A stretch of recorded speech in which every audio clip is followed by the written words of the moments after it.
Have you been feeling lately that you don't want to pray? You love God, but it's been a real struggle to even pray. And you don't know why. Like, you know you should be doing it, but you don't know why the fight is so hard and the struggle is so real. If that's you, this episode is made just for you. And I believe strongly that God's going to give you some answers today. Welcome to the Unstuck Podcast. This is Drew Cause. As always, my co-host might come in, which she's asleep right now, but she might come in, so beware. This is I never really do a podcast at this time of night. It's actually like 10:15, but I was prompted by the Lord to come and share this with you guys. One of the main reasons why you're fought with this spirit of, I don't want to pray, I don't feel like praying, I'm too down, I'm too heavy, I don't feel like it, is because the enemy knows there's something ahead, and he knows if you get the revelation from God and you get the answers from God, or you get the next step to make, that it's going to be massive. It's going to lead to massive breakthrough. Whenever there's massive breakthrough ahead, there's usually massive deception. And deception isn't always what we think to be like sexual sin or some sin. The deception is usually something that you would normally do, such as prayer, is not working, or it's not worth it. And you may not verbally say that out loud, but your actions will let you know if you believe it or not by, are you praying or not? Now, I would always suggest to people, try to get into a regimen of praying.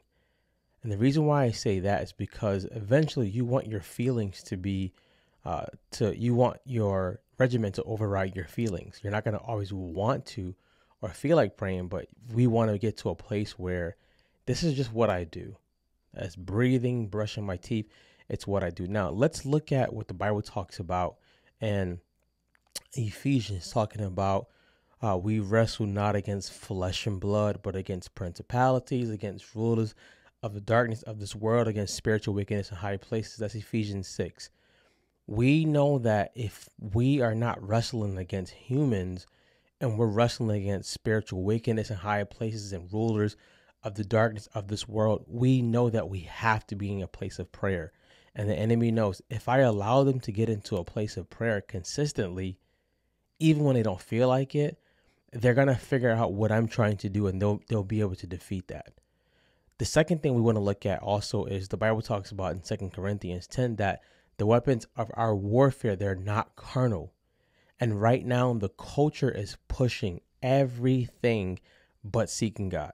The culture is pushing breath work, meditation, energy, all types of healing. People are now calling themselves healers. I'm not trying to go into that tonight, but the culture, you have to realize the culture is not Jesus. And the culture is not the path that Jesus is telling us to go and follow. He talks about in Romans 12:2, that be not conformed to this world. What does he mean by that? It's not necessarily what they're wearing.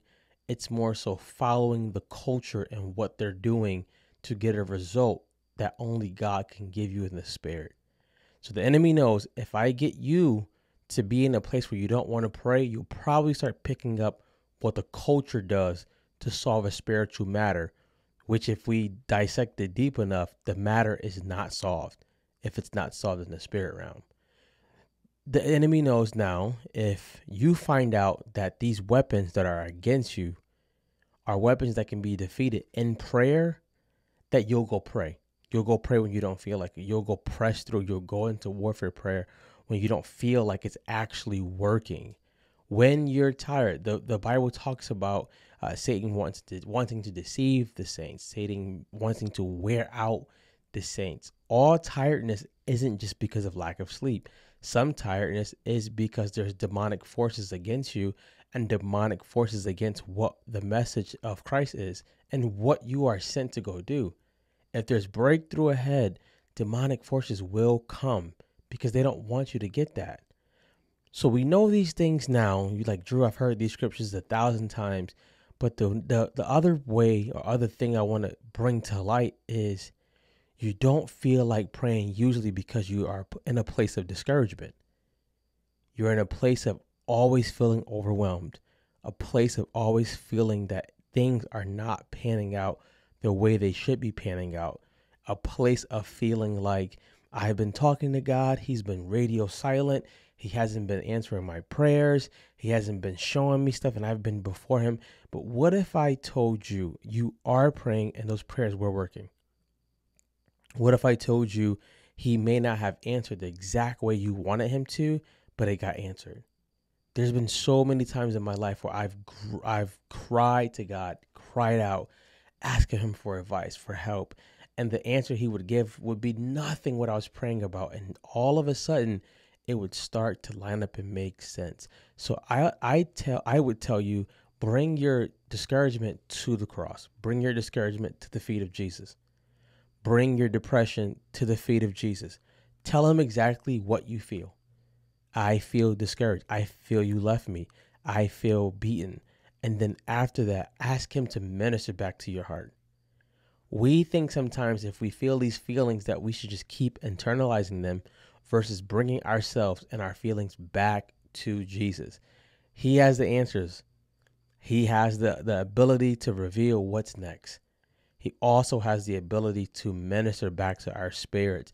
One of the scriptures in the Bible that I love is Luke 4. When Jesus finishes being tempted by the enemy, the Bible talks about angels came and ministered to Him.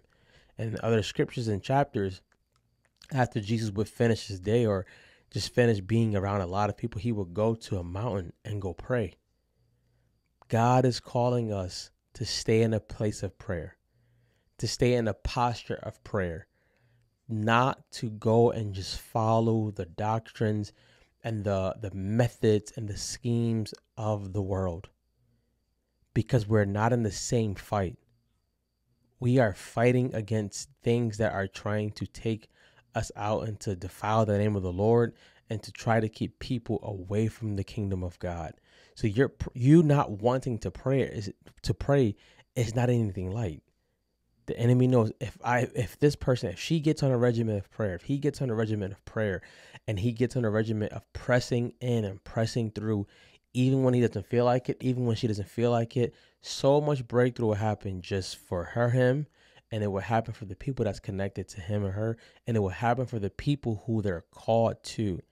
So this feeling of discouragement, this feeling of feeling down, feeling anxious, feeling overwhelmed, we got to bring it back to Jesus. 1 Peter 5 and 7 talks about casting all your cares. In an amplified version, it talks about casting all your cares, your anxiety, your concerns, your worries on to Him. To cast means to throw something with force. Cast your burdens on the Lord because He cares for you. And then in Psalms 55 and 22, it talks about cast thy burden upon the Lord, and He shall sustain thee. You are in a season where there's transition. This is for somebody. A season where there's transition. And usually where there's transition, there's usually a lot of uncertainty. That's usually a place where God is maturing your faith. And also the place of transition, it's also the place where a lot of feelings come up. I feel this way because there's uncertainty. That's usually a time too where we start to retreat with our relationship with God.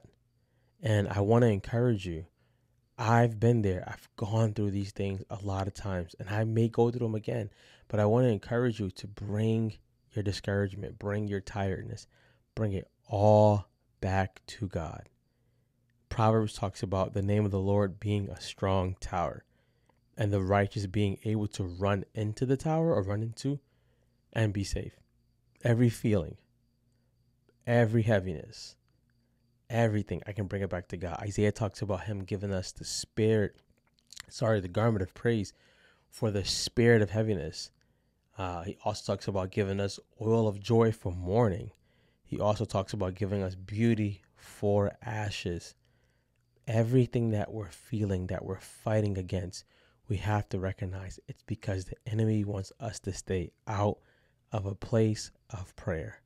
And I want to encourage you to go back to the feet of Jesus. Go back to your secret place.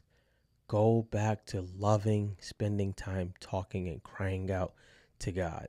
And I guarantee you, God will start to show you the way. He will start to show you what's happening. And if He doesn't do it immediately, just know that He will answer you. Be encouraged today, guys. Go be great.